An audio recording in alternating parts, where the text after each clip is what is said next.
ఇంకా ఇలాంటి విషయాలు చాలా చాలా రాశారు ఈయన.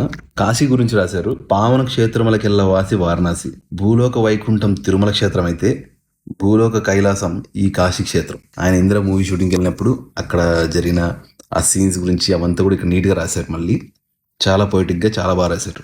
నెక్స్ట్ వెంకటేశ్వర స్వామి గురించి ఒక పొయిటిక్లా రాశారు. ఆప్త బంధువు, ఆర్త బంధువు, ఆత్మ బంధువు, అన్ని బంధువులు నాకు ఆ పరమాత్మ ఒక్కడే.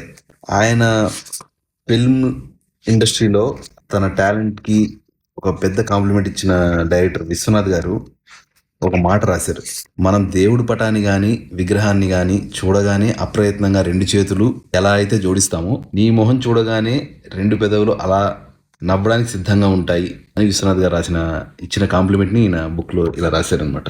ఈయనకి ఫస్ట్ ఛాన్స్ ఇచ్చిన జంధ్యాల గారి గురించి ఒక గ్రాటిట్యూడ్ లైన్ రాశారనమాట. ఏ చెట్టుదో ఈ కాయ, ఆంధ్రుల ఇంట ఆవకాయ, అంతా మాయ, ఆ మాయంతే జంధ్యాల గారి మంత్రజాలం నుంచి జారువారిందే కదా.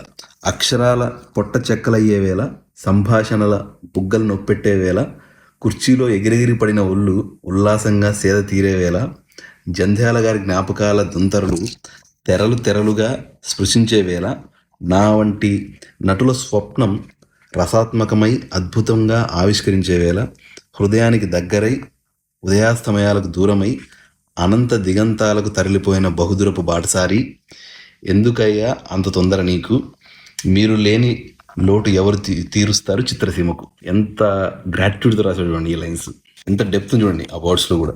తర్వాత